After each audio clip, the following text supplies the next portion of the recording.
안녕하세요. 저는 김미순이라고 합니다.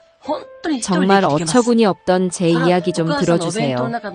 제 인생을 단 한 단어만 남겨야 한다면 아마 희생이라는 글자가 남을 겁니다. 아내로, 엄마로, 시어머니로 살아온 제 72년의 세월은 단 한 번도 저를 위한 적이 없었으니까요. 남편 오영수와 하나뿐인 아들 오기태, 그리고 며느리 서지민. 제 세상은 언제나 그 세 사람을 중심으로 정신없이 돌아갔습니다. 저는 그게 당연한 줄로만 알았고 그게 세상 모든 아내와 엄마의 행복인 줄 착각하며 살았죠. 제 평생의 동반자였던 남편이 병상에 눕고 그 마지막 길을 배웅하기 전까지는 정말 몰랐습니다. 남편은 꼬박 3년을 알아누웠습니다.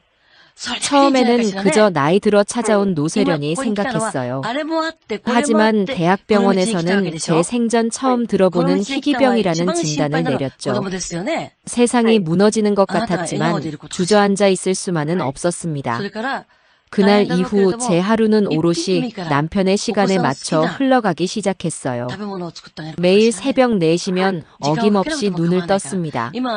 남편에게 좋다는 약재를 구해다 2시간 넘게 정성껏 다리고 조금이라도 목 넘김이 편하도록 쌀을 곱게 갈아 미움을 쑤었죠. 뼈만 앙상하게 남은 남편의 몸을 따뜻한 물수건으로 닦아드리는 것으로 하루를 시작했어요. 밤에는 잠귀를 한껏 예민하게 세운 채 쪽잠을 잤습니다. 남편의 작은 소리나 뒤척임 한 번이라도 놓칠세라 단 하룻밤도 이불 속에서 편히 몸을 뉘어본 기억이 없네요. 힘들지 않았다면 당연히 거짓말이죠. 하지만 괜찮았습니다. 때로는 허리가 끊어질 듯 아프고 눈꺼풀이 천근만근 무거워도 제 손으로 남편의 마지막을 보살필 수 있다는 것에 감사하기도 했어요. 제 진짜 고통은 욱신거리는 몸이 아니라 일주일에 한 번씩 꼬박꼬박 찾아오는 아들 내외에게서 비롯되었으니까요. 아니요, 정확히는 며느리 서지민에게서 시작된 고통이었죠. 며느리는 병든 시아버지를 보러 오는 게 아니었어요. 마치 잘 아는 부동산 중개인과 함께 곧 처분할 집을 미리 보러 오는 투자자 같은 얼굴을 하고 있었죠. 올 때마다 어찌나 향수를 뿌려대는지 그 독한 냄새가 소독약 냄새와 섞여 머리가 지끈거릴 정도였습니다. 그날도 그랬어요. 여느 때처럼 완벽하게 차려입은 며느리는 거실에 들어서자마자 보란듯이 코를 찡긋거리며 손부채질을 해댔습니다. 어머니, 집에서 왜 이렇게 쿰쿰한 냄새가 나요? 환기 좀 자주 시키세요. 이러다 어머니까지 병나시겠네. 그리곤 앙상하게 누워있는 남편에게는 눈길 한 번 주지 않고 곧장 거실을 어슬렁거리기 시작했습니다. 마치 자기 집안방을 거닐 듯 삐딱한 걸음걸이로요. 남편이 평생을 아끼고 손수 닦아 윤을 내던 자개장 앞에 선 며느리는 값비싼 가방으로 장롱 표면을 툭툭 치며 말하더군요. 어머니, 이건 솔직히 앤티크가 아니라 그냥 고물이죠. 촌스러워서 어디 손님 오면 창피하겠어요. 아버님 가시면 이건 당장 드러내고 제가 봐둔 이태리제 붙박이장으로 맞춰야겠어요. 그래야 집이 좀 살죠. 저는 순간 숨을 쉬어지지 않았습니다. 남편이 저 아이의 시아버지가 바로 저기 두 눈 뜨고 누워있는데 가시면이라니요. 드러내고라니요. 저건 단순한 실수가 아니었어요. 명백한 악이었죠. 제가 너무 큰 충격에 아무 말도 못하고 있자 며느리는 아예 제 앞에서 구체적인 계획을 늘어놓기 시작했습니다. 그리고 이 소파는 또 뭐예요? 가죽 다 갈라진 것 좀 봐. 요즘 누가 이런 거 써요? 제가 아는 분이 수입 가구점 하시는데 이번에 신상으로 나온 패브릭 소파가 있거든요. 그걸로 바꾸고 커튼도 하늘하늘한 걸로 바꾸면 집이 얼마나 예뻐지겠어요. 분노로 입술이 바싹바싹 타들어갔습니다. 저는 도움을 청하는 눈빛으로 아들 기태를 바라봤어요. 제발 어미의 마지막 자존심을 지켜달라는 애원이었습니다. 하지만 아들은 제 시선을 피하며 제 가슴에 대못을 박는 소리를 하더군요. 엄마, 지민이가 뭘 좀 알잖아. 자기가 다 알아서 전문가처럼 꾸며준다니까 그냥 좀 들어봐. 저는 그만 다리에 힘이 풀려 주저앉을 뻔했습니다. 아들은 완전히 저 며느리에게 홀려 제정신이 아니었어요. 며느리는 그런 아들의 반응에 더욱 의기양양해져서 이제는 아예 계산기를 두드리기 시작했습니다. 기태 씨, 내가 알아봤는데 아버님 앞으로 들어놓은 보험이 꽤 된다면서 그거랑 이 집 한 돈 합치면 우리 대출 좀 끼고 강남에 20평대 아파트 하나 정도는 살 수 있지 않을까? 어머니는 우리가 모시면 되니까. 그 말을 듣는 순간 저는 이가 갈리는 기분이었습니다. 저를 모시겠다는 말은 그저 저를 방패막이 삼아 이 집과 남편의 보험금을 모두 가로채겠다는 소리였죠. 제가 억지로 입을 열었습니다. 아가, 네 아버님 아직 살아계신다. 제 목소리는 형편없이 떨리고 있었어요. 하지만 며느리는 제 말을 가볍게 무시하며 코웃음을 쳤습니다. 어머니도 참 답답하시네. 어차피 시간 문제인 거 다 알면서 왜 그러세요? 미리미리 계획해야 나중에 고생 안 하죠.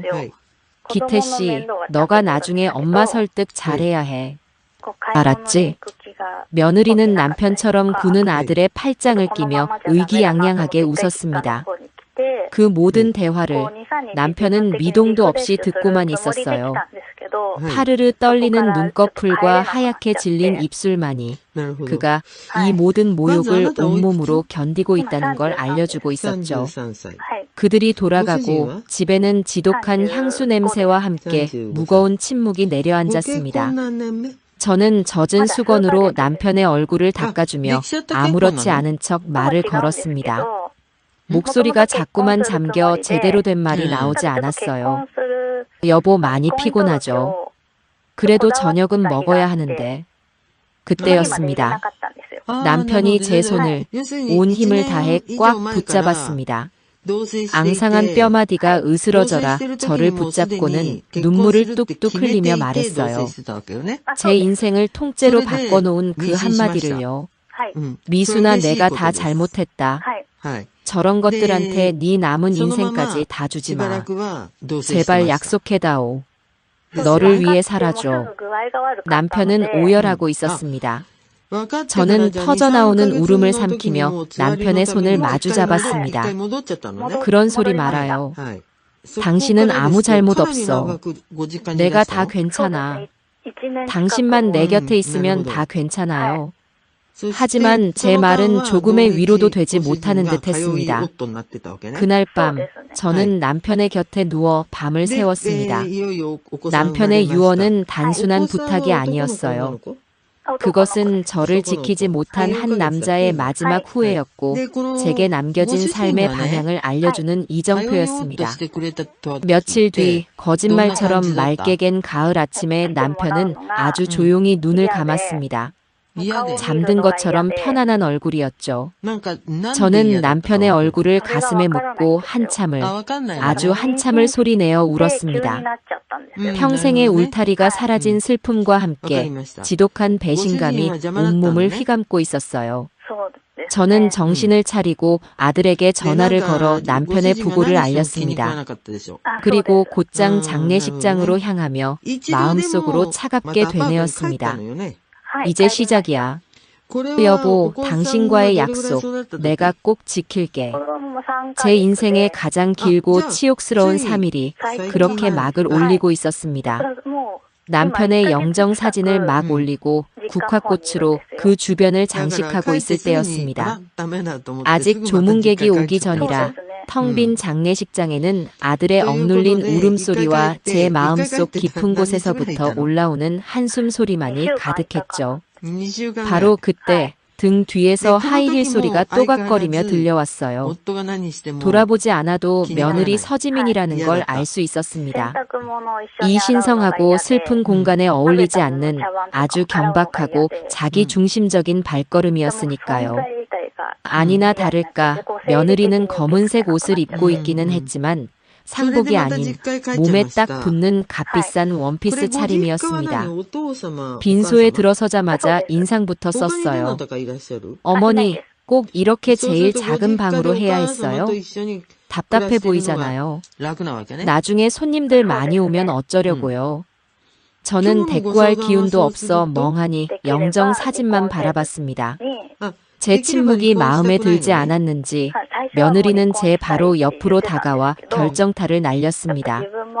그리고 어머니, 저 오늘 저녁에 스페인 가요. 말씀드렸어야 했는데 뭐 아버님 돌아가시고 정신이 없어서요. 그 말을 듣는 순간 저는 제 귀를 의심했습니다. 슬픔으로 먹먹했던 머릿속이 차갑게 식으면서 며느리의 얼굴을 돌아봤어요. 며느리는 조금의 미안함도 없는 지극히 사무적인 표정을 하고 있었죠. 옆에 있던 아들 기태가 경악하며 되물었습니다. 여보, 지금 너가 무슨 소리를 하는 거야? 아버지 돌아가신 거 안 보여? 장례식 첫날의 여행이라니 제정신이야? 아들의 목소리는 당연히 커졌죠. 하지만 며느리는 눈 하나 깜짝하지 않고 오히려 아들을 한심하다는 듯이 쳐다보며 말했습니다. 목소리 좀 낮추지. 누가 들으면 어쩌려고. 그래서 뭐. 그럼 1년 전부터 내가 얼마나 기대하고 계획했던 내 여행은 어떡하고? 기태 씨, 너가 죽은 사람 때문에 산 사람 고생시키는 스타일이야? 그리고 솔직히 말해봐요. 아버님도 내가 여기서 우울하게 얼굴 썩히는 것보다 멀리 가서 즐겁게 스트레스 풀고 오는 걸 더 바라실걸? 저는 그 말을 듣고 정말이지 피가 거꾸로 솟는 기분이었습니다. 제 남편이 저 아이의 시아버지가 어떤 사람이었는데 평생을 자식과 며느리를 위해 헌신했던 사람에게 죽어서까지 이런 모욕을 안겨주다니요. 제가 떨리는 목소리로 입을 열었습니다. 아가, 제발 너의 아버님 가시는 길이다.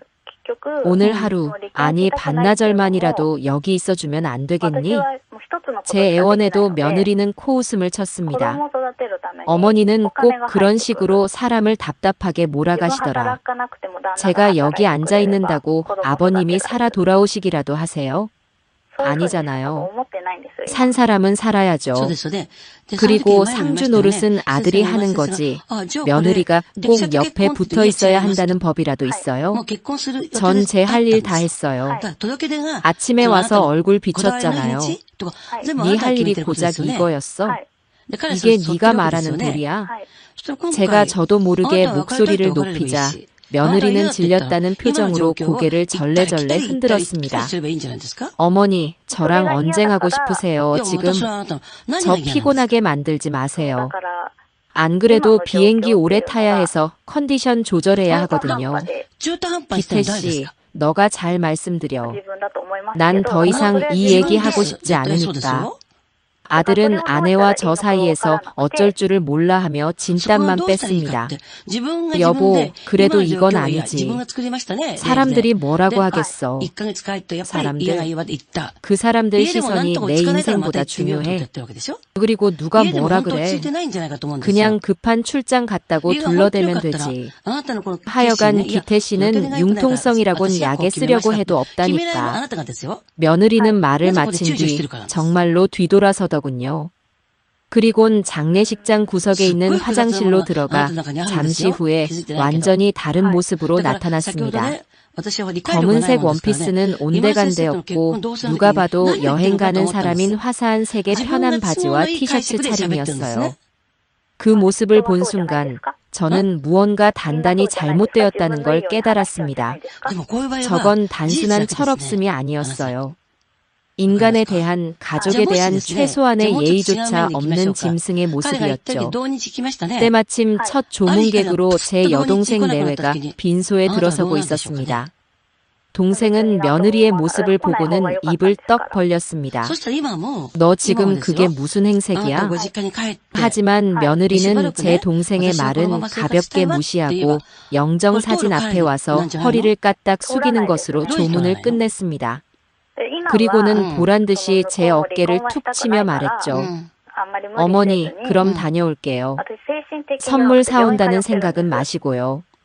저 어머니 취향은 좀 별로라서요. 그 말을 마지막으로 며느리는 주차장에 세워뒀던 차에서 커다란 여행 캐리어를 꺼내 질질 끌고 장례식장을 빠져나갔습니다. 로비의 정수기 앞에서 물을 마시던 조문객들, 막 빈소에 들어서려던 남편의 오랜 친구분들, 그 모든 사람들이 며느리의 기가 막힌 행차를 넋을 잃고 바라봤습니다. 제 여동생은 분을 참지 못하고 뒷목을 잡고 쓰러질 지경이었어요. 저는 그 자리에 못 박힌 듯 서서 며느리가 사라진 텅 빈 유리문만 한참을 바라봤습니다. 아들은 제 옆에서 엄마 죄송해요. 제가 다 잘못했어요.라며 아이처럼 울기만 했고요. 하지만 제 귀에는 아무 소리도 들리지 않았습니다. 슬픔으로 가득했던 제 마음에 그날 처음으로 차가운 분노와 지독한 결심이 칼날처럼 나를 세우기 시작했습니다. 이 치욕을, 이 모멸감을 저는 평생 잊지 못할 겁니다. 장례는 꼬박 3일 동안 이어졌습니다. 며느리가 떠난 자리는 생각보다 훨씬 더 크고 깊은 흉터로 남았죠. 빈소에 오는 사람들마다 제게 위로의 말을 건네면서도 눈으로는 텅 빈 며느리의 자리를 힐끔거리며 무언의 질문을 던졌습니다. 그럴 때마다 아들은 지민이가 갑자기 급한 해외 출장이 잡혀서요. 라며 진땀을 흘리며 둘러댔지만 그 말을 믿는 사람은 아무도 없는 듯 했어요. 오히려 뒤에서는 젖은 며느리 보통이 아니라더라 하는 수군거림이 비수처럼 날아와 제 가슴에 박혔습니다. 저는 3일 내내 거의 잠을 자지도 먹지도 못했습니다. 단순히 슬퍼서가 아니었어요. 남편의 영정 사진을 볼 때마다 그의 마지막 유언이 귓가에 울리는 것 같았습니다. 네 남은 인생까지 다 주지 마라. 그 말은 이제 단순한 부탁이 아니라 제가 반드시 지켜내야 할 준엄한 명령처럼 느껴졌죠. 저는 조문객들 앞에서는 슬픔에 잠긴 시어머니의 얼굴을 했지만 머릿속으로는 앞으로의 계획을 차갑게 그리고 있었습니다. 한치의 오차도 한순간의 망설임도 있어서는 안 되는 제 인생을 건 계획을요. 남편의 발인이 있던 날 아침, 저는 남편의 관을 붙들고 한참을 울었습니다. 평생의 동반자를 떠나보내는 슬픔은 진짜였어요. 하지만 그 눈물 속에는 다른 의미도 섞여 있었습니다. 여보, 이제 정말 당신과의 약속을 지킬게. 나를 얽매던 모든 것들을 끊어내고 오롯이 나로 살아볼게. 하늘에서 지켜봐줘. 모든 장례 절차를 마치고 친척들과 사무제를 지낸 뒤였습니다. 다들 지친 몸을 이끌고 집으로 돌아가자고 했지만 저는 동생에게 아들을 좀 부탁한다고 말하고는 혼자 택시를 잡아탔습니다. 아들은 엄마 어디가? 집에 가서 좀 쉬어야지. 라며 걱정했지만 저는 아무 대답도 하지 않았어요. 택시를 타고 도착한 곳은 집이 아닌 동네에서 가장 크고 오래된 부동산 사무실이었습니다. 아직 상복도 벗지 못한 제가 들어서자 상담을 하던 중개인이 깜짝 놀라 저를 쳐다보더군요. 어르신 무슨 일로? 저는 망설이지 않았습니다. 가방에서 집문서와 제 신분증을 꺼내 책상 위에 올려놓았습니다. 사장님, 이 집을 팔고 싶습니다. 아, 예, 그런데 상중이신 것 같은데 너무 경황이 없으실 때라 천천히 결정하셔도. 중개인은 저를 위로하려 했지만 저는 그의 말을 잘랐습니다. 아니요, 지금 팔아야 합니다. 그리고 조건이 있어요. 열흘 안에 모든 걸 현금으로 받고 깨끗하게 정리하고 싶습니다. 시세보다 손해를 봐도 상관없어요. 가장 빠르고 확실하게 처리해 줄 수 있습니까? 제 목소리는 추후에 떨림도 없었습니다. 제 단호한 눈빛과 말투에 중개인은 더 이상 아무것도 묻지 않고 고개를 끄덕였습니다. 그날 바로 제 집은 매물로 세상에 나왔습니다. 집으로 돌아온 저는 쉬지 않고 움직이기 시작했습니다. 가장 먼저 한 일은 며느리가 그토록 탐내던 물건들을 치워버리는 것이었죠. 며느리는 거실에 있는 값비싼 그림을 볼 때마다 어머니, 저건 나중에 저희 안방에 걸면 딱이겠네요. 라고 입버릇처럼 말했었어요. 저는 그 그림을 벽에서 내려 신문지에 대충 둘둘 말았습니다. 며느리가 자기 것처럼 아끼던 이태리제 커피잔 세트는 상자에 담아버렸고요. 거실에 낡았지만 남편과의 추억이 가득한 소파는 며느리가 고물이라고 불렀던 바로 그 소파는 제자리에 두었습니다. 다음 날 저는 중고 가구상과 골동품상에게 연락했습니다. 그들은 집에 와서 제가 내놓은 물건들을 훑어보더니 헐값에 가까운 가격을 불렀습니다. 그림값이며 그릇값이며 며느리가 알았다면 기절초풍했을 금액이었죠. 저는 단 한마디도 흥정하지 않았습니다. 좋습니다. 그 가격에 하죠. 대신 오늘 당장 다 가져가세요. 그들에게 돈을 받고 물건들을 모두 실어보낸 뒤 텅 비어버린 거실을 보니 시원한 바람이 부는 것처럼 마음이 후련해졌습니다. 이것은 복수가 아니었어요. 제 공간에서, 제 인생에서 며느리의 흔적과 욕심을 지워버리는 신성한 의식이었습니다. 그리고 그 의식의 마지막 단계로 저는 아들과 며느리의 방에 들어가 그들의 짐을 하나하나 상자에 담기 시작했습니다. 제 손으로 사준 아들의 옷가지들, 며느리의 사치스러운 화장품들을 담으며 저는 질긴 인연의 끈을 제 손으로 잘라내고 있었습니다. 집을 파는 일은 생각보다 훨씬 더 복잡한 과정이었습니다. 부동산 중개인에게서 전화가 왔어요. 집을 사겠다는 사람이 나타났는데 상속 문제나 세금 관계 때문에 법적인 확인이 몇 가지 필요하다는 거였죠. 중개인은 제게 법무사나 변호사에게 간단한 자문이라도 받아보는 것이 안전할 거라고 조언했습니다. 그 말을 듣는 순간 덜컥 겁이 났습니다. 평생을 살림만 하고 살아온 제가 법에 대해 뭘 알겠어요. 아들에게 물어볼 수도 없는 노릇이었죠. 혹시라도 제가 집을 파는 걸 눈치채기라도 하면 모든 계획이 수포로 돌아갈 테니까요. 혼자 끙끙 앓다가 문득 동네 구청 건물에 무료 법률 상담소라고 쓰여있던 간판이 떠올랐습니다. 지푸라기라도 잡는 심정으로 저는 다음 날 아침 일찍 구청으로 향했습니다. 상담소는 생각보다 삭막한 곳이었어요. 차가운 공기와 서류 냄새, 그리고 저마다의 시름을 안고 앉아있는 사람들. 저는 번호표를 뽑고 한참을 기다렸습니다. 내 차례가 다가올수록 심장이 쿵쾅거리고 괜히 어려운 일을 벌였나 하는 후회가 밀려오기도 했죠. 17번 손님 들어오세요. 제 번호가 불리고 저는 작은 칸막이 안으로 들어갔습니다. 제 맞은편에는 피곤한 얼굴의 젊은 청년이 앉아 있었어요. 책상 위에는 공익법무관 박준영이라는 작은 명패가 놓여 있었죠. 그는 서류에서 눈을 떼지 않은 채 기계적으로 물었습니다. 어르신, 무엇을 도와드릴까요? 상담 시간은 15분입니다. 저는 떨리는 목소리로 집을 급하게 팔게 된 상황과 부동산에서 법적인 자문을 구해보라고 했다는 이야기까지 두서없이 늘어놓았습니다. 박 변호사는 제 이야기를 들으며 서류에 몇 가지를 적어 내려갔습니다. 그의 태도는 지극히 사무적이었고 저는 그저 빨리 필요한 정보나 얻어가야겠다는 생각뿐이었어요. 그래서 매매 계약서 초안은 받아보셨습니까? 상속 등기는 어떻게?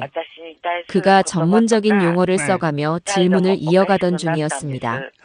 저는 이대로는 안 되겠다 싶어 잠시 그의 말을 끊고 용기를 내어 말했습니다. 변호사님, 제가 이렇게 집을 서두르는 이유가 있습니다. 박 변호사는 잠시 멈칫하더니 처음으로 서류에서 눈을 떼고 저를 바라봤습니다.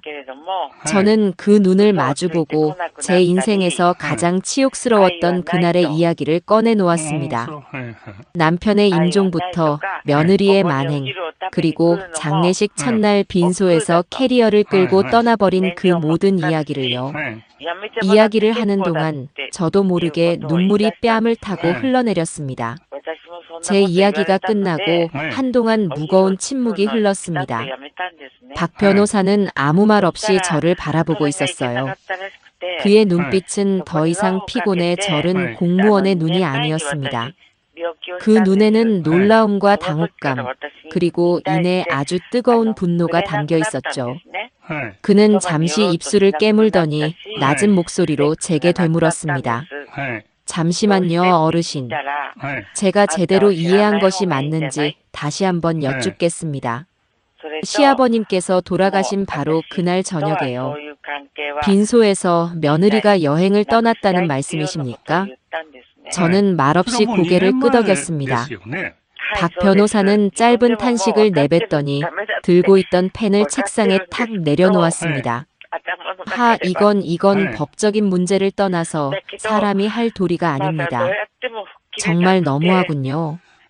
그는 진심으로 제 일처럼 분노하고 있었습니다. 그 모습을 보는 순간 굳게 닫혀있던 제 마음의 벽 한쪽이 허물어지는 기분이었습니다. 제 상처를 알아주고 제 편에 서서 화를 내주는 사람이 있다는 사실만으로도 큰 위로가 되었어요.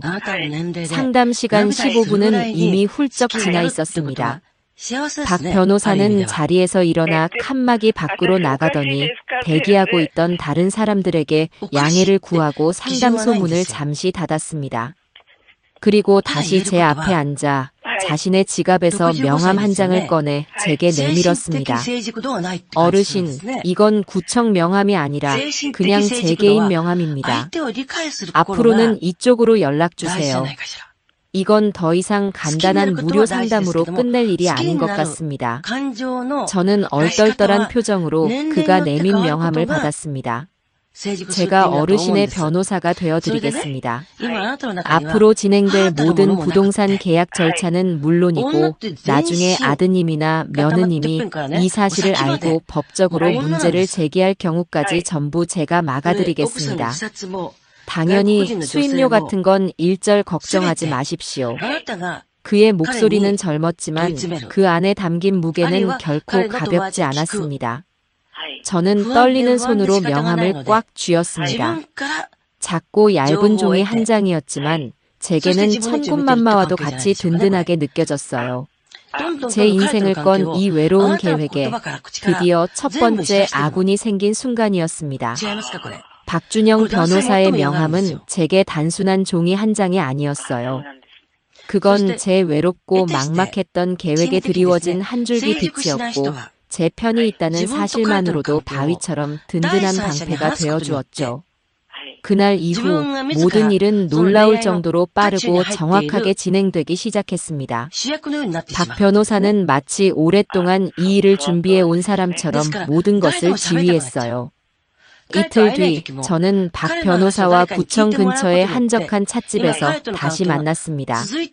시끄러운 상담소가 아닌 따뜻한 찻잔을 앞에 두고 마주 앉으니 비로소 마음이 조금 놓이는 기분이었죠. 박 변호사는 서류 가방에서 깔끔하게 정리된 파일처를 꺼내 제 앞에 펼쳐 보였습니다. 어르신, 지금부터 저희는 딱 두 가지만 기억하면 됩니다. 첫째는 속전속결, 둘째는 완벽한 합법성입니다. 나중에 며느님이나 아드님이 무슨 트집을 잡아도 법적으로는 단 하나의 흠도 잡을 수 없도록 모든 절차를 완벽하게 진행할 겁니다. 그의 차분하고 확신에 찬 목소리에 저도 모르게 고개를 끄덕였습니다. 그는 부동산에서 보내온 매매 계약서 초안을 보여주며 빨간 펜으로 밑줄 그은 부분들을 하나하나 짚어주었어요. 이 부분은 잔금 지급과 등기 이전을 동시에 진행한다는 조항인데 어르신께 가장 안전한 방식입니다. 그리고 여기 매도인의 개인 사정에 대해 매수인은 일절 이의를 제기하지 않는다는 특약도 제가 추가해달라고 요청했습니다. 아주 사소한 분쟁의 씨앗까지 모두 잘라내는 거죠. 평생 들어본 적도 없는 어려운 법률 용어들이었지만 그의 설명을 들으니 신기하게도 머리에 쏙쏙 들어왔습니다. 마치 꽉 막힌 길에 유능한 안내자가 나타나 지름길을 알려주는 기분이었어요. 그는 자신이 개인적으로 신뢰하는 법무사님께도 이미 연락을 해두었다며 등기 이전 절차까지 완벽하게 처리할 준비를 마쳤다고 했습니다. 계약 당일 저는 박 변호사와 함께 부동산 사무실로 향했습니다. 집을 사겠다는 사람들은 이제 막 결혼한 지 1년쯤 되어 보이는 젊은 부부였어요. 자신들의 첫 집을 마련한다는 설렘과 희망으로 가득 찬 그들의 얼굴을 보니 아주 오래전 남편과 함께 처음 이 집을 계약하던 날의 제 모습이 떠올라 잠시 가슴이 아련해졌습니다. 하지만 그 감정은 아주 잠깐이었어요. 젊은 부부와 함께 온 부동산 중개인이 제게 넌지시 물었습니다. 어르신, 이렇게 좋은 집을 어쩌자고 이리 급하게 파시는지 혹시 자제분들은 아시는 일입니까? 제가 대답하기도 전에 옆에 앉아있던 박 변호사가 부드럽지만 단호한 목소리로 말을 막았습니다. 어르신께서 연고가 있는 다른 곳으로 옮기시려는 겁니다. 지극히 개인적인 사정이니 계약과 관련 없는 질문은 삼가주시면 감사하겠습니다. 그의 말 한마디에 사무실의 공기가 정리되는 것이 느껴졌어요. 저는 박 변호사가 짚어주는 곳에 말없이 도장을 찍었습니다. 제 이름 석자가 선명하게 찍힌 계약서를 보니 비로소 실감이 나더군요. 제 인생의 절반 이상을 보낸 그 집이 이제는 더 이상 제 것이 아니라는 사실이요. 서운한 마음이 왜 없었겠어요. 하지만 그보다 더 큰 해방감이 제 온몸을 감싸고 있었습니다. 계약금을 제 통장으로 받고 난 뒤 박 변호사는 저를 곧장 시내에서 가장 큰 은행의 PB센터라는 곳으로 데려갔습니다. 태어나서 처음 가보는 번쩍이는 방에서 그는 은행의 높은 분과 함께 제 남은 재산을 어떻게 지켜야 할지 설명해 주었어요. 어르신, 이 돈은 어르신께서 남은 평생을 편안하게 보내시기 위한 생명줄입니다. 그러니 아드님이나 며느님이 함부로 손댈 수 없도록 안전장치를 해두어야 합니다. 그들은 신탁이라는 것을 이용해 제가 지정한 생활비를 매달 연금처럼 받고 큰 돈이 필요할 때는 반드시 박 변호사와 은행의 동의를 거쳐야만 찾을 수 있도록 복잡한 서류 작업을 진행했습니다. 이제 제가 정신이 흐려져 이상한 곳에 도장을 찍는다 해도 아들 내외가 저를 구슬린다 해도 제 남은 재산은 안전하게 지켜질 수 있게 된 거죠. 모든 안전장치를 마친 며칠 뒤 저는 혼자 시립 도서관의 컴퓨터 앞에 앉았습니다. 그리고 오랫동안 마음속으로만 그려왔던 곳, 강원도의 이름 모를 산골 마을의 작은 집들을 검색하기 시작했어요. 부동산을 통하지 않고 주인이 직접 매물로 내놓은 허름하지만 아담한 흙집 하나가 눈에 들어왔습니다. 저는 그 길로 주인 할아버지에게 전화를 걸어 다음 날 바로 계약금을 붙였습니다. 그리고 마침내 잔금을 모두 치르고 집의 소유권이 완전히 넘어간 날, 저는 이삿짐 센터에 전화를 걸었습니다. 창고에 쌓아두었던 아들과 며느리의 짐을 모두 보낼 생각이었죠.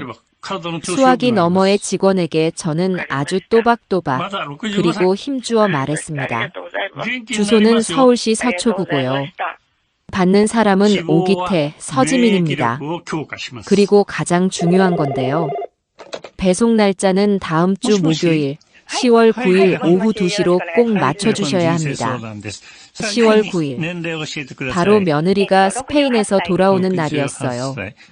아, 그리고 한 가지 더요. 이삿짐 비용은 전부 착불입니다. 받는 사람이 꼭 직접 내야 한다고 아주 중요한 거라고 몇 번이고 전해주세요. 모든 준비는 끝났습니다. 저는 텅 빈 집을 마지막으로 한번 천천히 둘러보았습니다. 남편과의 웃음소리, 아들의 첫걸음마, 제 젊은 날의 눈물과 땀이 배어있는 공간이었죠. 저는 집의 사방벽에 손을 대고 속삭였습니다. 그동안 고마웠다. 나를 지켜줘서. 이제 나는 떠난다. 현관문을 열고 나와 열쇠를 부동산 중개인에게 맡겼습니다. 뒤도 돌아보지 않았어요. 터미널로 향하는 버스에 올라타며 저는 낡은 휴대전화의 유심칩을 빼내 손가락으로 힘껏 부러뜨려 창밖으로 버렸습니다. 제 과거와 연결된 마지막 끈이 그렇게 끊어지고 있었습니다. 강원도로 향하는 버스는 회색빛 도시를 빠르게 벗어나 점점 더 푸르른 풍경 속으로 저를 데려다 주었습니다. 차창 밖으로 스쳐 지나가는 이름 모를 산과 들을 바라보며 저는 지난 몇십 년의 세월을 생각했어요. 아파트 숲속에서 숨막히는 관계 속에서 저는 과연 진짜 하늘의 색깔을 몇 번이나 제대로 올려다보며 살았던가. 버스에서 내리자 도시의 매연과는 비교할 수 없는 맑고 상쾌한 공기가 폐부 깊숙이 들어왔습니다. 흙냄새와 풀냄새가 뒤섞인 그 향기에 어쩐지 눈물이 날 것 같았죠. 마을버스를 타고 한참을 더 들어가 도착한 제 새로운 집은 사진에서 본 것보다 더 작고 낡아 보였습니다. 하지만 마당에는 주인이 미처 거두지 못한 탐스러운 해바라기가 저를 반기고 있었고 집 뒤편으로는 작은 계곡물이 흐르는 소리가 정겹게 들려왔어요. 저는 낡은 나무 대문 앞에 서서 한참 동안 집을 바라봤습니다. 비록 초라했지만 온전히 제 이름으로 된 제 의지로 선택한 첫 번째 공간이었죠. 그 집에서의 첫날 밤은 생각보다 더 외로웠습니다. 칠흑 같은 어둠과 귀뚜라미 소리만이 가득한 밤. 익숙했던 남편의 숨소리도 도시의 소음도 없는 절대적인 고요함 속에서 저는 문득 덜컥 겁이 났습니다. 내가 너무 큰일을 저지른 건 아닐까? 이 낯선 곳에서 나 혼자 잘 살아갈 수 있을까? 불안한 마음에 가방에서 남편의 사진을 꺼내 작은 탁자 위에 올려놓았습니다. 사진 속 남편은 인자한 미소로 저를 바라보고 있었어요. 당신이 나보고 이렇게 살라고 했잖아. 나 잘할 수 있게 지켜봐줘야 해. 저는 남편의 사진을 보며 나약해지려는 마음을 몇 번이고 다잡았습니다. 다음 날 아침, 저는 한국 사람들의 오랜 방식대로 이웃에 인사를 가기 위해 읍내에서 가장 큰 떡집을 찾아갔습니다. 시루떡을 한 상자 맞춰 들고 가장 먼저 옆집의 대문을 두드렸죠. 잠시 후 허리가 꼬부라진 할머니 한 분이 문을 열고 나오셨습니다. 저보다 대여섯 살은 많아 보이는 최 씨 할머니셨죠. 아이고, 이 촌구석에 뉘신가 했더니 어제 이사 온 새댁이구만. 어서 들어와요, 어서. 새댁이라는 정겨운 말에 저도 모르게 웃음이 터졌습니다. 최 씨 할머니는 제 손에 들린 떡 상자를 보시고는 손사래를 쳤습니다. 이런 걸 뭐하러 해왔어? 그냥 몸만 와도 되는디. 얼른 이리 줘요. 마침 나도 옥수수 쪘는디 같이 먹읍시다. 할머니의 마루에 걸터 앉아 김이 모락모락 나는 옥수수를 나눠 먹으며 저희는 금세 친해졌습니다. 할머니는 제게 마을의 이런저런 이야기를 들려주셨어요. 어디에 가면 맑은 물이 솟는 약수터가 있고 어느 집 총각이 장가를 못 가 속을 썩이고 있으며 읍내 장날에는 어느 기름집이 가장 고소한지. 저는 제 과거에 대해서는 말을 아꼈습니다. 그저 남편과 사별하고 공기 좋은 곳에서 조용히 살고 싶어 왔다고만 했죠.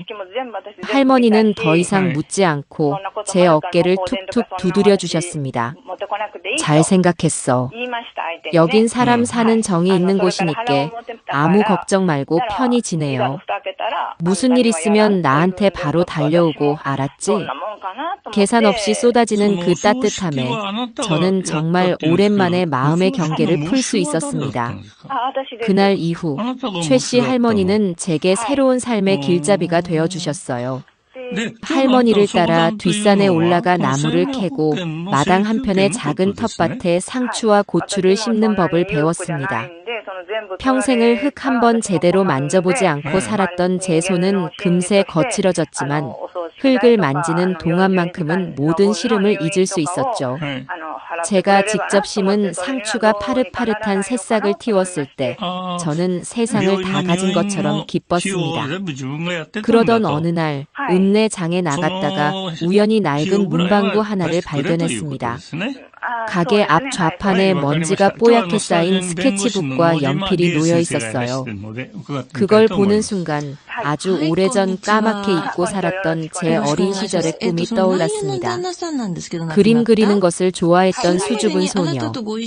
저는 홀린 듯이 가게로 들어가 스케치북 한 권과 사비 연필 한 자루를 샀습니다. 집으로 돌아와 마루에 걸터 앉아 스케치북을 펼쳤습니다. 눈앞에는 이름 모를 들꽃과 푸른 산이 그림처럼 펼쳐져 있었죠. 50년은 좋게 넘었을 거예요. 제 손으로 그림을 그리는 것은. 처음에는 손이 굳어 연필 쥐는 법조차 어색했습니다. 하지만 그리고 지우기를 반복하며 조금씩 선을 이어가자 제법 그럴듯한 풍경이 스케치북 위에 나타나기 시작했어요. 저는 그날 해가 저물 때까지 시간 가는 줄 모르고 그림에만 몰두했습니다. 마당에 들꽃을 그리고 낡은 장독대를 그리고 저 멀리 보이는 산의 능선을 그렸죠. 그건 단순히 풍경을 베끼는 행위가 아니었어요. 아내, 엄마, 할머니라는 이름 뒤에 숨어있던 김미순이라는 제 자신을 되찾는 과정이었습니다. 서툰 솜씨로 완성된 첫 번째 그림을 들여다보며 저는 아주 오랜만에 가슴 벅찬 성취감과 함께 온전한 평화를 느꼈습니다. 이제야 비로소 제 인생이 제 것이 되어가고 있다는 선명한 증거였죠. 제가 강원도 산골에서 흙냄새에 취해 새로운 삶을 시작하고 있을 무렵 서울에서는 제가 설계한 폭풍이 정확한 시간에 상륙하고 있었습니다. 물론 제가 직접 본 광경은 아니지만 나중에 전해 들은 이야기와 제 상상을 더듬어 보면 그날의 풍경은 눈에 선하게 그려지곤 해요. 스페인의 뜨거운 태양 아래서 열흘을 만끽한 며느리 서지민은 아마 세상의 정복자라도 된 것 같은 기분으로 공항에 도착했을 겁니다. 양손에는 명품 쇼핑백을 주렁주렁 매달고 얼굴에는 값비싼 선글라스를 낀 채로요. 아들 기태는 그런 아내의 짐을 낑낑거리며 받아들고 주차장까지 에스코트했겠죠. 아마 차에 타자마자 며느리는 불평을 늘어놓았을 겁니다. 아, 피곤해 죽겠네. 그래도 쇼핑은 원 없이 해서 기분은 좋다. 이 가방, 한국에는 아직 들어오지도 않은 신상이래. 어때, 예쁘지?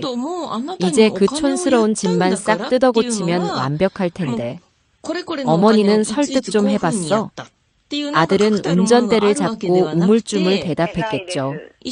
엄마가 장례 치르고 계속 기운이 없으셔서 아직 말씀 못 드렸어. 뭐? 아직도? 아, 진짜 답답해. 내가 그렇게 신신당부를 했는데. 됐고, 집에 가서 내가 직접 말씀드려야겠다. 이젠 빼도 박도 못하게 우리가 들어가서 살아야지 뭘. 그렇게 그들은 자신들의 장밋빛 미래를 이야기하며 자신들이 버리고 떠났던 과거의 집으로 향했을 겁니다. 하지만 그들을 맞이한 것은 따뜻한 집이 아닌 굳게 닫힌 대문과 그 위에 달린 녹슨 자물쇠였을 거예요. 그리고 대문 옆 담벼락에는 매매 완료라는 네 글자가 빨간색 스티커로 선명하게 붙어 있었겠죠. 처음에는 아마 상황 파악이 안 됐을 겁니다. 뭔가 잘못됐다고 생각했겠죠. 아들은 당황해서 제게 전화를 걸었을 테고요. 하지만 수화기에서는 없는 번호라는 차가운 기계음만 흘러나왔을 겁니다. 그때부터 며느리의 얼굴이 하얗게 질리기 시작했을 거예요. 그들은 미친 듯이 부동산 중개인에게 전화를 걸었습니다.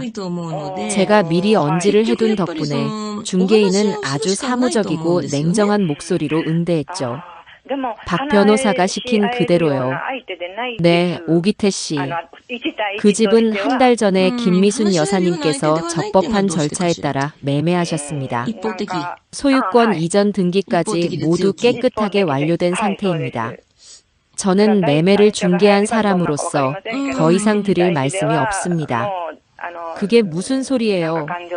우리 엄마가 집을 팔았다고요? 우리한테 말 한마디 없이? 이건 사기야, 무효라고요. 아들의 절규에 가까운 외침에도 중개인은 같은 말만 반복하고 전화를 끊어버렸습니다. 그들은 아마 그 자리에 서서 한참 동안 망연자실했을 겁니다. 자신들이 평생의 재산이라고 믿었던, 아니, 이미 자기들 것이라고 생각했던 그 집이 연기처럼 사라져 버렸으니까요. 바로 그때 그들의 절망이 최고조에 달했을 때 제가 보낸 마지막 선물이 도착했을 겁니다. 커다란 이삿짐 트럭 한 대가 꾸역꾸역 골목길을 올라와 그들이 사는 작은 아파트 건물 앞에 멈춰 섰겠죠. 건장한 인부 아저씨가 서류철을 들고 내리며 외쳤을 겁니다. 오기태 씨, 서지민 씨 댁 맞으시죠? 김미순 어르신께서 보내신 짐입니다. 받으셔야죠. 그리고는 결정적인 한마디를 덧붙였을 거예요. 이삿짐 비용이 총 78만 원인데 착불입니다. 현금이나 계좌 이체만 가능합니다. 그 순간 며느리의 이성은 완전히 끊어졌을 겁니다. 이삿짐 센터 직원들에게 이딴 거 보낸 적 없다. 당장 가지고 돌아가라. 며 악을 썼겠죠. 하지만 직원들은 계약서에 서명이 되어 있다며 막무가내로 좁은 아파트 현관으로 짐을 옮기기 시작했습니다. 며느리가 그토록 자랑하던 명품 옷과 가방, 아들의 서재를 채우고 있던 책들, 그 모든 것들이 잡동사니처럼 아파트 복도에 쌓여갔습니다. 이웃들은 문을 열고 나와 그 꼴을 구경하며 혀를 찼을 테고요. 결국 며느리는 울며 겨자 먹기로 스페인에서 쓴도 모자라 할부로 긁었던 카드로 현금 서비스를 받아 이삿짐 비용을 지불해야 했을 겁니다. 집안은 발 디딜 틈도 없이 짐으로 가득 찼고 그녀의 자존심은 동네 사람들 앞에서 산산조각 났겠죠. 모든 상황이 끝나고 엉망이 된 집안에 마주 앉은 아들과 며느리. 그곳에서 무슨 일이 벌어졌을지는 굳이 보지 않아도 충분히 짐작할 수 있었습니다. 제가 설계한 완벽한 무대 위에서 그들은 이제 서로를 물어뜯는 비참한 연극을 시작할 테니까요. 그 모든 것을 상상하는 제 마음속에는 복수심의 뜨거움이 아닌 차갑고도 고요한 정의의 시련만이 자리하고 있었죠. 제가 강원도 산골의 맑은 공기를 마시며 조금씩 제 자신을 되찾아가고 있을 때 서울의 그 좁고 숨막히는 아파트에서는 썩은 내가 진동하고 있었을 겁니다. 그건 음식물 쓰레기 따위의 냄새가 아니었죠. 서로를 향한 원망과 경멸, 그리고 바닥을 드러낸 욕심이 뒤엉켜 만들어내는 관계의 부패한 냄새였을 거예요.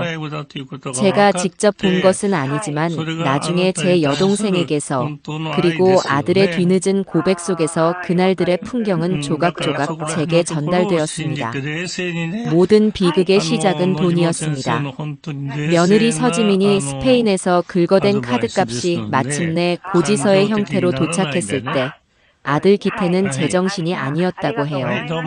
월급의 몇 배에 달하는 금액을 보고도 며느리는 조금도 미안한 기색이 없었습니다. 뭐가 문제야? 할부로 내면 되지. 그리고 당신 보너스 나올 때 됐잖아. 여보, 지금 우리 상황이 장난 같아? 집도 없어졌고 당장 다음 달 월세도 막막한데 보너스가 나온다고 이게 해결될 금액이야? 그래서 그럼 나더러 어쩌라고. 내가 여행 가서 이 돈 쓴 게 문제라는 거야. 지금 너가 나한테 화풀이 하는 거야? 화풀이가 아니잖아. 사실을 말하는 거지. 너의 그 끝도 없는 욕심 때문에 우리가 지금 이 꼴이 된 거라고. 아들이 처음으로 진심으로 분노해서 소리쳤다고 합니다. 하지만 며느리는 눈 하나 깜짝하지 않고 오히려 더 차가운 목소리로 쏘아붙였죠. 내 욕심. 웃기지 마. 난 내 수준에 맞게 산 것뿐이야. 너가 무능해서 그 수준을 못 맞춰주는 게 문제지. 생각을 해봐. 장남이라는 게 하나뿐인 아들이라는 게 늙은 엄마 하나 구슬리지 못해서 평생 살 집을 통째로 날려먹는 게 말이 돼. 이건 다 너가 무능하고 멍청해서 벌어진 일이라고. 뭐라고? 내가 무능해? 아버지가 돌아가신 그 차가운 장례식장에 너의 엄마를 홀로 세워두고 캐리어 끌고 공항으로 달려간 건 바로 너였어. 모든 건 거기서부터 시작된 거라고. 너의 그 인간 같지도 않은 행동 때문에 엄마가 마음이 돌아선 거잖아. 그들의 싸움은 그렇게 매일 밤낮으로 이어졌습니다.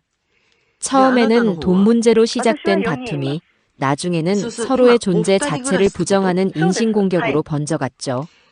며느리는 아들의 학벌과 연봉을 비웃었고 아들은 며느리의 허영심과 이기심을 저주했습니다. 한때는 서로를 못 잡아먹어 안달이었던 사랑의 언어는 이제 서로의 심장을 찌르는 가장 날카로운 비수가 되어 날아다녔습니다. 재정적인 압박은 점점 더 현실로 다가왔습니다. 며느리는 대출이라도 받자고 아들을 닥달했지만 이미 아들 명의로 된 대출이 꽤 있었고 무엇보다 믿고 있던 집이라는 담보가 사라진 그들에게 돈을 빌려줄 은행은 아무데도 없었습니다. 결국 며느리는 아들에게 친척들에게 손을 벌리라고 닥달하기 시작했어요. 너네 고모랑 이모들 있잖아. 엄마랑 친했다면서. 가서 사정 얘기하고 돈 좀 빌려와. 엄마가 집 팔고 잠수 탔다고 우리 죽게 생겼다고 울고불고 매달려보라고. 아들은 마지못해 제 여동생, 그러니까 자신의 이모에게 전화를 걸었다고 합니다. 제 여동생은 이미 저를 통해 모든 전후 사정을 알고 있었죠. 아들이 쭈뼛거리며 돈 이야기를 꺼내자마자 평생 조카에게 싫은 소리 한 번 안 하던 제 동생이 불같이 화를 냈다고 해요. 기태야, 너 지금 제정신이니? 네 엄마 가슴에 대못을 박아놓고 이제 와서 우리한테 돈을 빌려달라고? 너희 엄마가 왜 집까지 팔고 너희를 떠났는지 아직도 모르겠어? 그건 다 너희가 자초한 일이야. 내가 너한테 10원 한 푼이라도 줄 것 같아? 다신 이런 일로 전화하지 마라. 난 네 엄마 볼 면목도 없다. 그 전화를 끝으로 아들을 향한 모든 문은 닫혀버렸습니다. 마지막 희망의 끈이 끊어지자 며느리는 최후의 발악을 하기로 마음먹었죠. 바로 제 조력자인 박준영 변호사를 찾아가는 것이었습니다. 그들은 인터넷을 뒤져 박 변호사가 일하는 법률사무소를 알아냈고 다음 날 당장 그곳으로 쳐들어갔습니다. 사무실의 문을 거의 부술듯이 열고 들어온 며느리는 상담 중이던 박 변호사를 보자마자 고래고래 소리를 지르기 시작했습니다. 당신이지. 당신이 우리 순진한 어머님 꼬드겨서 재산 빼돌리라고 사주한 그 사기꾼 맞지? 너 변호사라며 어떻게 늙은이 등쳐먹을 생각을 해? 내가 당장 변호사 협회에 찔러서 너 옷 벗겨줄 테니까 각오해. 박 변호사는 조금도 당황하지 않고 상담 중이던 손님에게 정중하게 양해를 구한 뒤 아들 내외를 자신의 사무실로 들였다고 합니다. 그리고는 아주 차분한 목소리로 말했죠. 두 분, 그렇게 소리치셔도 아무것도 해결되지 않습니다. 앉아서 말씀하시죠. 며느리는 앉지도 않고 계속해서 박 변호사를 향해 삿대질을 해댔습니다. 앉긴 뭘 앉아. 당장 우리 어머님 어디 계신지 불고 집 한 돈 다 내놔. 안 그러면 너 고소할 거야. 그때 박 변호사는 서랍에서 서류 봉투 하나를 꺼내 그들 앞에 테이블에 올려놓았다고 합니다. 법적으로 대응하고 싶으시면 그렇게 하십시오. 하지만 그 전에 이걸 먼저 보셔야 할 겁니다. 봉투 안에는 제가 직접 서명하고 공증까지 마친 위임장과 집을 팔기 직전 박 변호사의 권유로 대학병원에서 받았던 제 정신감정 소견서가 들어있었습니다. 상기인은 현재 명확한 의사 판단 능력을 가지고 있으며 모든 법률 행위를 스스로 결정할 능력이 충분함. 이라는 의사의 소견이 선명하게 적혀 있었죠. 김미순 어르신께서는 본인의 온전한 의사로 저를 법률 대리인으로 선임하셨고 모든 재산 처분 또한 어르신의 명확한 의지에 따라 합법적으로 이루어졌습니다. 이 서류들이 그 증거입니다. 며느리는 서류를 빼앗아 들고 읽어보더니 얼굴이 새하얗게 질렸습니다. 마지막으로 기댈 곳이었던 늙고 판단력이 흐린 어머니라는 설정이 완벽하게 무너져 내린 순간이었죠. 박 변호사는 자리에서 일어나 그들에게 마지막 통보를 했습니다. 김미순 여사님은 두 분을 만나고 싶어 하지 않으십니다. 여사님의 평온한 노후를 방해하지 말아 주십시오. 만약 한 번 더 여사님의 행방을 묻거나 제 사무실에 찾아와 업무를 방해할 경우 그땐 저도 정식으로 접근금지 가처분 신청과 업무방해 혐의로 형사고소를 진행하겠습니다. 돌아가시죠. 그것이 끝이었습니다. 그들은 아무런 소득도 없이 오히려 법적인 경고장만 받아든 채 사무실에서 쫓겨났습니다. 그들이 기댈 수 있었던 마지막 희망, 마지막 발악의 기회마저 그렇게 사라져버린 겁니다. 이제 그들에게 남은 것은 텅 빈 통장과 서로를 향한 지독한 원망뿐이었습니다. 서울의 아들 내외가 파멸의 구렁텅이에서 서로를 물어뜯고 있을 때 제 삶은 아주 조용하고 평화롭게 그러나 분명한 생명력을 가지고 뿌리를 내리고 있었습니다. 제 인생에 다시는 없을 것 같았던 성장이라는 단어가 이른이 넘은 제 삶에 기적처럼 찾아오고 있었죠. 그 시작은 아주 작은 마을 카페에서부터였습니다. 읍내에 하나밖에 없는 카페의 젊은 여사장님은 제가 그린 스케치북을 우연히 보고는 소녀처럼 감탄하며 좋아해 주었어요. 어르신, 그림에 무슨 마법을 부리신 거예요? 그냥 슥슥 그린 것 같은데 보고 있으면 마음이 너무 편안해져요. 꼭 우리 할머니가 옛날 이야기 들려주는 것 같고 그래요. 저는 손사래를 치며 부끄러워했죠. 아이고, 사장님도. 내가 무슨 화가는요. 그냥 늙은이가 심심해서 연필로 끄적거린 건데 창피하게 왜 그래요? 아니에요. 정말이에요. 어르신 혹시 괜찮으시면 이 그림들 저희 카페 벽에 좀 걸어두면 안 될까요? 손님들한테도 자랑하고 싶어서 그래요. 네. 제가 맛있는 커피 매일 공짜로 드릴게요. 그녀의 진심 어린 칭찬과 간곡한 부탁에 저는 마지못해 고개를 끄덕였습니다. 사장님은 제 그림 몇 장을 골라 손수 소박한 나무 액자에 끼워 카페에 가장 잘 보이는 벽에 걸어주었어요. 김미순 어르신의 첫 번째 그림 이야기. 쑥스럽기는 했지만 제 이름이 걸린 그림들을 보니 가슴 한쪽이 뭉클해지는 것을 느꼈습니다. 그렇게 제 그림들은 며칠 동안 카페 벽에 조용히 걸려 있었습니다.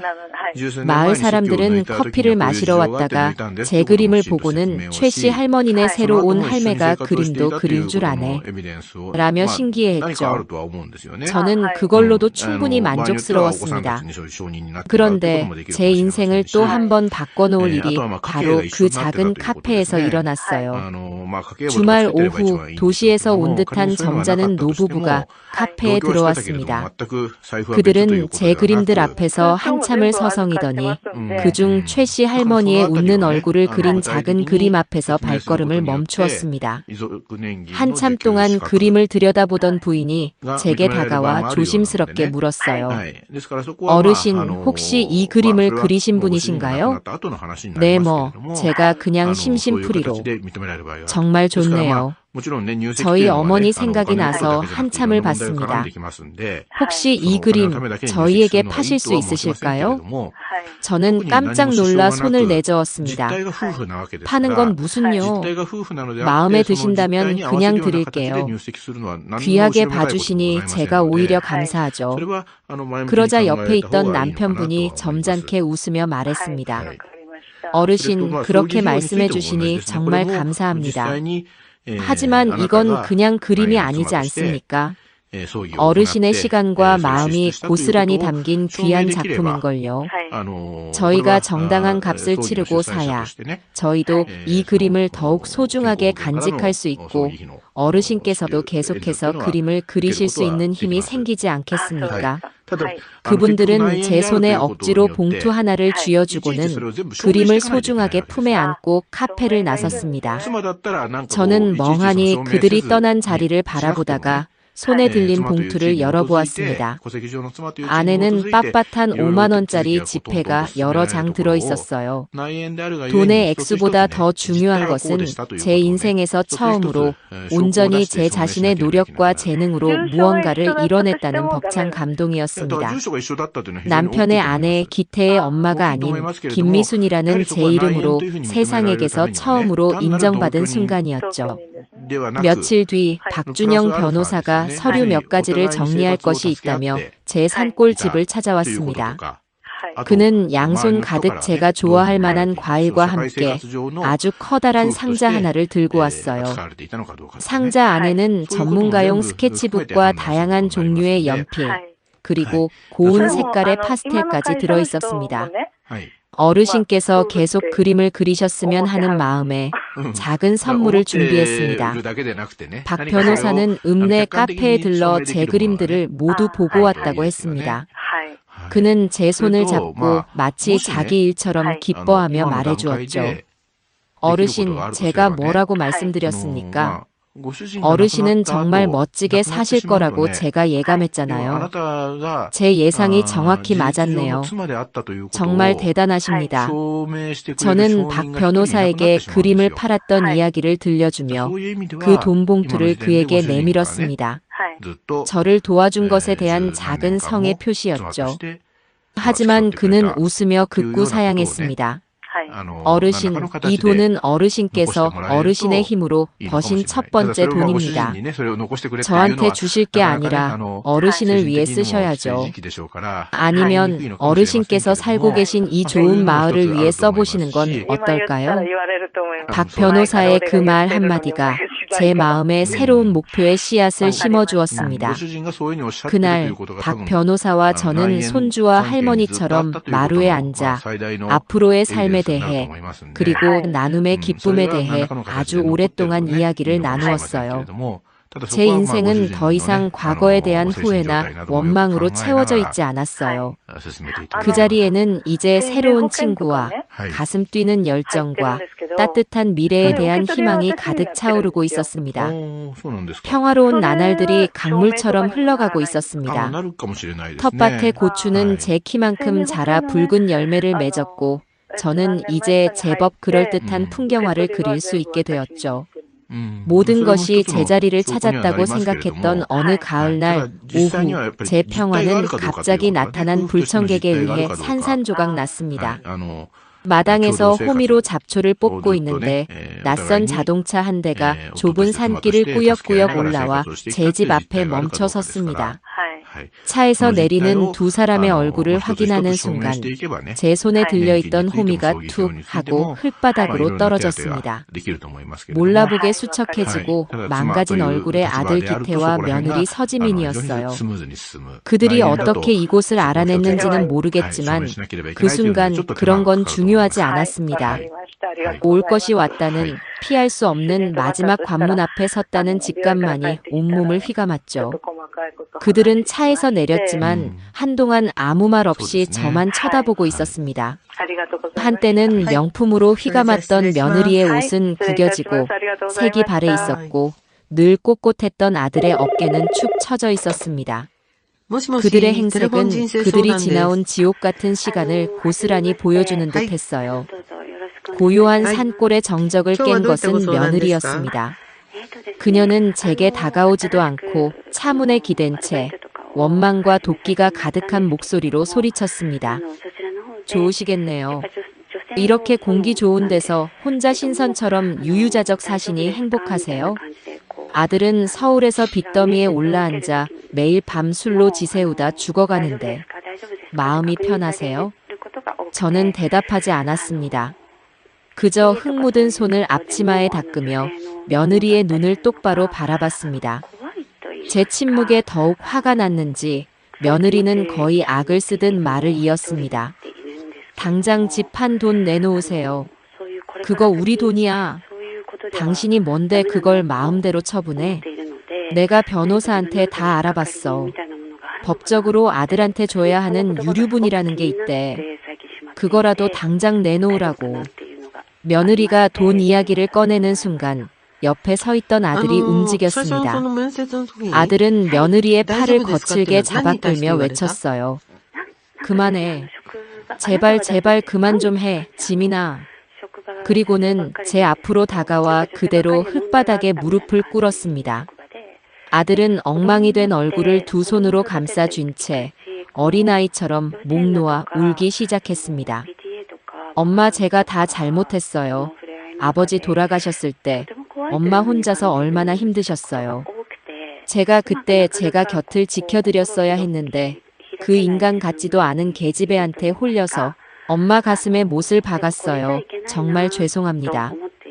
엄마 한 번만 용서해 주세요. 아들의 울음소리가 산골짜기에 메아리 쳤습니다. 며느리는 그런 아들의 모습을 보며 기가 막힌다는 듯 헛웃음을 쳤고요. 아들의 저 눈물이 진심이라는 것을 저는 알 수 있었습니다. 하지만 너무 늦어버린 후회였죠. 제 마음속에서 이미 아들은 제가 알던 그 아들이 아니었으니까요. 저는 아들을 일으켜 세웠습니다. 그리고 두 사람을 말없이 집 안으로 들였습니다. 제 평화로운 공간에 그들을 들인다는 것이 불쾌했지만 이것이 마지막이라는 것을 직감했기 때문이었죠. 저는 그들에게 끓인 보리차를 한 잔씩 따라주었습니다. 며느리는 마시지도 않고 잔을 노려봤고 아들은 죄인처럼 고개만 숙이고 있었어요. 저는 차분한 목소리로 먼저 며느리에게 말했습니다. 아가, 너에게는 단 한 푼도 줄 수가 없다. 너는 그 돈을 받을 자격이 없어. 그건 단순히 종이 몇 장이 아니라 네 시아버지가 평생을 바쳐 흘린 피와 땀이고 내가 늙은 몸으로 3년간 병수발을 들며 지켜낸 내 마지막 남은 인생 그 자체니까. 너 같은 애한테는 10원짜리 하나도 아깝다. 그리고 저는 아들을 바라봤습니다. 방으로 들어가 책상 서랍 깊숙한 곳에 넣어두었던 작은 통장 하나를 가지고 나왔습니다. 그리고 아들의 앞에 내려놓았죠. 기태야, 이걸 바꿔라. 아들은 고개를 들어 떨리는 눈으로 통장을 바라봤습니다. 이 안에는 네 아버지 병원비와 장례식 비용을 모두 제하고 법이 아들 몫이라고 정해놓은 돈에서 딱 절반만 들어있다. 나머지 절반은 네가 철없는 아내의 편에 서서 이 어미의 가슴을 찢어놓은 죄의 값으로 내가 갚겠다. 억울하면 고소라도 하려무나. 저는 통장을 아들의 떨리는 손에 쥐어주었습니다. 나는 이제 더 이상 네 엄마가 아니다. 그러니 이게 내가 너에게 주는 마지막이다.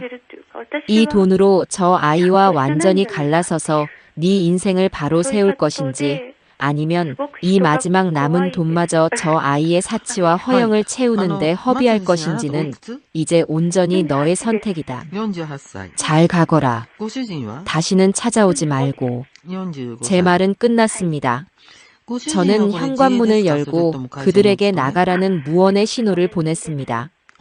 아들은 통장을 쥔 채 한참을 오열했고 며느리는 그 통장을 보며 탐욕과 분노가 뒤섞인 기괴한 표정을 짓고 있었습니다. 그들의 마지막 선택은 이제 온전히 그들의 몫으로 남겨진 겁니다. 아들 내외가 몰고 온 검은 세단이 흙먼지를 일으키며 산길을 내려가는 것을 저는 마루의 산채로 한참 동안이나 바라봤습니다. 그들이 떠난 자리에는 매캐한 자동차 매연과 함께 제 평화로운 일상을 헤집어 놓은 어지러운 감정의 찌꺼기들이 남아 있었죠. 이상하게도 후련한 기분은 들지 않았어요. 오히려 긴장이 탁 풀리면서 온몸에 힘이 빠져나가는 기분이었습니다. 마지막 전쟁을 끝낸 늙은 병사처럼 그저 지치고 허탈했죠. 저는 집 안으로 들어와 그들이 앉았던 자리를 물끄러미 내려다봤습니다. 아들이 눈물을 쏟았던 흙마당, 며느리가 도끼를 뿜어내던 마루의 나무 바닥, 그들이 물을 마셨던 컵까지. 집안 곳곳에 그들의 불행한 기운이 얼룩처럼 묻어있는 것 같았어요. 저는 참을 수가 없었습니다. 곧장 팔을 걷어붙이고 집안의 모든 창문을 활짝 열어젖혔습니다. 시원한 산바람이 들어와 탁한 공기를 밀어내는 것을 느끼며 저는 걸레를 빨아들고 그들이 머물렀던 모든 곳을 꼼꼼하게 닦아내기 시작했습니다. 마치 제 마음속에 남은 더러운 감정의 얼룩까지 모두 지워내려는 듯이 아주 오랫동안 허리를 굽혀 바닥을 닦고 또 닦았습니다. 한참 동안 집안일에 몰두하고 있는데 옆집 최 씨 할머니가 물을 한 아름 안고 마당으로 들어오셨어요. 제 얼굴을 보더니 대뜸 걱정스러운 표정을 지으셨죠. 아이고 할매, 얼굴이 왜 이렇게 반쪽이 됐어? 땀은 또 왜 이렇게 비 오듯 흘리고. 무슨 일 있었던 거요? 저는 애써 웃으며 할머니를 맞았습니다. 아니에요 할머니. 그냥 오랫동안 묵은 먼지가 좀 있어서 대청소 좀 했어요. 먼지는 무슨. 서울에서 바람이 쌩하고 불어왔다 갔구만. 내가 아까 못 보던 차가 내려가는 걸 봤는데. 할머니는 더 이상 캐묻지 않고 제 손에서 걸레를 빼앗아 들었습니다. 됐다 됐어. 굳은 일은 다 잊어버리는 게 약이요. 마침 내가 시원한 무 넣고 멸치 육수 냈는디 오늘 저녁은 우리 집 와서 국수나 한 그릇 말아먹고 가요. 뜨끈한 국물에 속 풀고 나면 다 괜찮아져. 할머니의 따뜻한 말 한마디에 굳어있던 제 마음이 눈 녹듯 스르르 풀리는 기분이었습니다. 그날 저녁 저는 할머니 댁에서 뜨끈한 국수를 먹으며 아주 오랜만에 집밥 같은 온기를 느꼈습니다. 좋은 이웃 한 사람이 때로는 혈육보다 더 큰 위로가 된다는 것을 깨닫는 저녁이었죠. 그렇게 일주일쯤 지났을까요? 낯선 번호로 아주 긴 문자 메시지 한 통이 도착했습니다. 심장이 쿵 내려앉는 기분으로 저는 떨리는 손가락으로 메시지를 열어보았습니다. 아들 기태였습니다. 어머니, 저 기태입니다. 이 문자를 읽으실지는 모르겠습니다. 그래도 제 마지막 도리는 해야 할 것 같아 이렇게 글을 남깁니다. 그날 어머니 댁에서 돌아오는 길에 서지민 씨와 차 안에서 크게 다투었습니다. 그 사람은 끝까지 제게 주신 돈을 내놓으라고 했고 저는 그럴 수 없다고 했습니다. 그 길로 저희는 완전히 끝이 났습니다. 어제 법원에 이혼 서류를 내고 오는 길입니다. 어머니께서 주신 돈은 그 사람에게 한 푼도 주지 않았습니다. 그 돈으로 우선 가장 급했던 빚을 갚고 남은 돈으로 서울 변두리에 작은 방 한 칸을 얻었습니다. 오늘부터 공사 현장에서 막노동을 시작했습니다. 땀 흘려 돈을 버는 것이 이렇게 힘들고 고된 일인지 이제야 알았습니다. 어머니, 죄송하고 또 감사합니다. 다시는 어머니를 찾아가 평온을 깨뜨리는 일은 없을 겁니다. 제 죄가 앞으로 제 남은 인생 동안 제 힘으로 다 치르면서 살겠습니다. 부디 건강하십시오. 저는 그 문자를 읽고 또 읽었습니다. 아들의 글자 하나하나에서 뒤늦었지만 뼈저린 후회와 새로운 삶을 시작하려는 처절한 의지가 느껴졌어요. 아들에 대한 모정이 아주 메말라버린 줄 알았는데 가슴 한구석이 시큰하게 아려왔습니다. 하지만 저는 끝내 답장하지 않았습니다. 아들의 말대로 그의 인생은 이제 온전히 그의 몫이어야만 했으니까요. 제가 해줄 수 있는 마지막 응원은 그저 멀리서 그의 홀로서기를 침묵으로 지켜봐주는 것뿐이었습니다. 또 한 달쯤 시간이 흘렀습니다. 서울에 사는 제 여동생에게서 전화가 왔어요. 동생은 흥분을 감추지 못하는 목소리로 제게 뜻밖의 소식을 전해주었습니다. 언니, 대박 소식이야. 그 서지민 말이야. 기태랑 이혼하고 위자료 한 푼 못 건졌다면서. 근데 그게 끝이 아니야.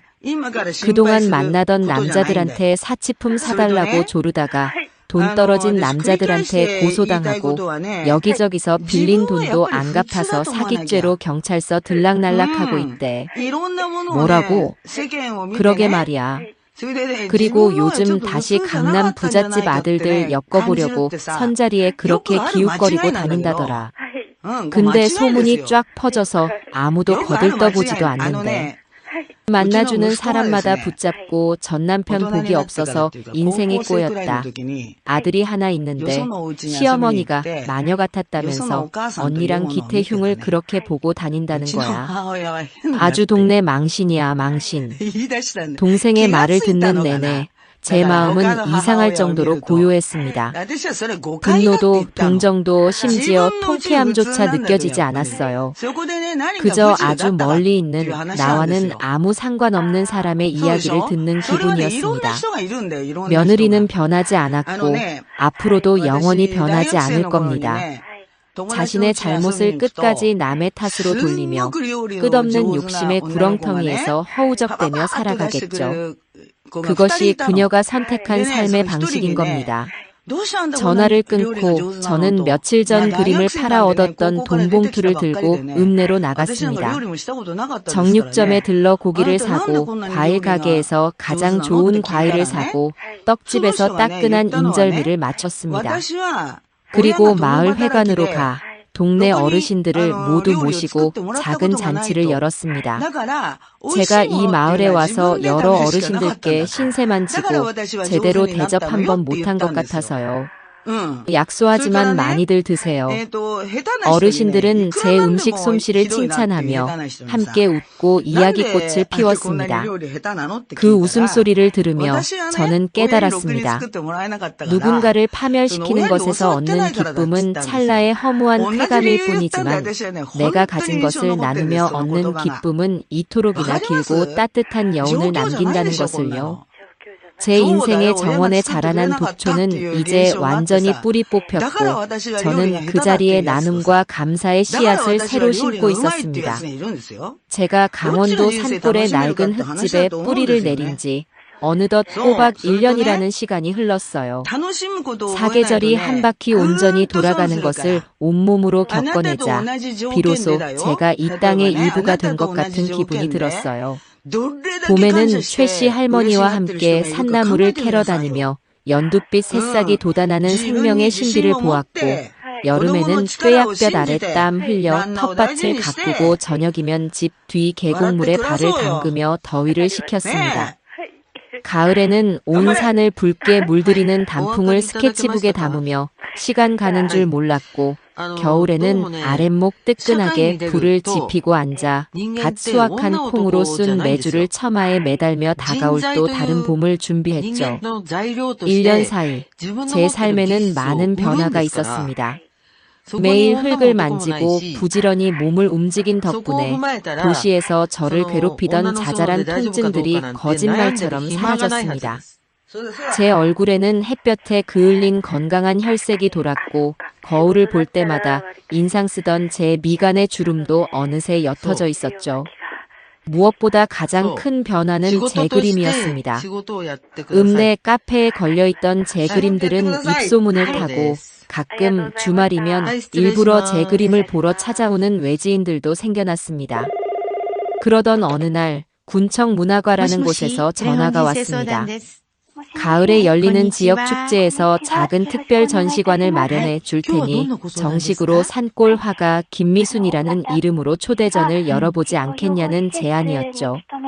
저는 손사래를 치며 거절했지만 카페 사장님과 마을 이장님까지 나서서 저를 설득하는 바람에 결국 부끄러움을 무릅쓰고 제안을 받아들이기로 했습니다. 제 인생에 제 이름 석자를 건 무언가가 생긴다는 사실에 가슴이 떨려 밤잠을 설치기도 했어요. 그렇게 축제를 준비하며 바쁜 나날을 보내던 어느 초가을 오후였습니다. 마루에 앉아 전시회에 낼 그림을 마저 손보고 있는데 낯익은 그러나 어딘가 달라진 발걸음 소리가 들려왔습니다. 고개를 들어보니 아들 기태가 대문 앞에 서 있었습니다. 1년 만에 보는 아들의 모습은 작년에 봤을 때와는 완전히 달랐습니다. 값비싼 옷 대신 작업복 차림이었지만 축 처졌던 어깨는 펴져 있었고 절망으로 가득했던 눈빛은 잔잔하고 차분하게 가라앉아 있었죠. 노동으로 다져진 다부진 몸과 햇볕에 검게 그을린 얼굴은 이제 더 이상 마마보이 같았던 옛날의 아들이 아니었습니다. 저는 놀라지도 반가워하지도 않고 그저 붓을 내려놓고 조용히 아들을 바라봤습니다. 아들은 멋쩍게 웃으며 제게 다가왔습니다. 어머니 그냥 지나가는 길에 얼굴 한번 뵙고 싶어서 들렀습니다. 그래. 어서 오너라. 마침 저녁밥 지으려던 참이었는데 잘 왔구나. 우리의 재회에는 눈물도 길고 긴 회포도 없었습니다. 저는 평소와 똑같이 저녁을 준비했고 아들은 그런 제 옆에서 묵묵히 물을 길어오고 장작을 패는 등 굳은 일을 도왔습니다. 우리는 저녁상에 마주 앉아 아주 소박한 식사를 했습니다. 아들은 제가 키운 상추와 고추로 차린 밥상을 세상에서 가장 맛있는 음식을 먹는 것처럼 맛있게 먹었습니다. 밥을 먹고 아들은 제가 부탁하지도 않았는데 삐걱거리던 마루의 널빤지를 망치로 두드려 고쳐주었습니다. 그리고 지난 여름 비가 샜던 지붕의 틈을 실리콘으로 꼼꼼하게 메워주었죠. 아들은 단 한 번도 제게 용서를 구하거나 자신의 힘든 삶을 하소연하지 않았습니다. 그저 묵묵히 아주 오랫동안 아들로서 하지 못했던 일들을 땀 흘려 갚아나가고 있었습니다. 그것은 100마디의 사죄보다 더 진실된 아들의 말없는 속죄 방식이었어요. 해가 저물고 아들은 자리에서 일어섰습니다. 어머니, 이제 가보겠습니다. 그래. 길 어두우니 조심해서 가거라. 아들은 대문 앞에서 제게 아주 깊이 허리를 숙여 큰 절을 올렸습니다. 어머니, 부디 오래오래 건강하세요. 너도 몸 성히 지내거라. 그것이 우리의 대화 전부였습니다. 하지만 그 짧은 말 속에 우리는 서로의 안녕을 빌어주는 마음을 온전히 느낄 수 있었죠. 더 이상 서로에게 기생하거나 상처를 주는 모자 관계가 아닌 각자의 인생을 살아가는 두 명의 독립된 어른으로서 우리는 비로소 건강한 관계를 맺게 된 겁니다. 아들이 돌아가고 저는 다시 마루에 앉았습니다. 서쪽 하늘이 아름다운 붉은빛으로 물들고 있었어요. 제 마음은 그 노을처럼 더없이 고요하고 평화로웠습니다. 남편의 마지막 유언은 제게 남겨진 인생을 허비하지 말라는 간절한 선물이었습니다. 저는 그 선물을 가슴에 품고 지난 1년 동안 치열하게 제 자신을 되찾기 위해 노력했죠. 제 옆에는 오늘 새로 산 아직 아무것도 그려지지 않은 새하얀 스케치북이 놓여 있었습니다. 내일은 저 스케치북에 어떤 그림을 그리게 될까요? 아마 오늘 본 저녁 노을을 그릴지도 모르고 씩씩하게 제 갈 길을 걸어가는 아들의 뒷모습을 그릴지도 모릅니다. 무엇을 그리든 그것은 온전히 제 의지이고 제 선택이 될 겁니다. 저는 조용히 미소 지었어요. 제 인생의 주인은 그 누구도 아닌 바로 저 김미순이니까요. 길고 긴 폭풍이 지나간 자리에 이제는 잔잔하고 따스한 햇살만이 가득했습니다.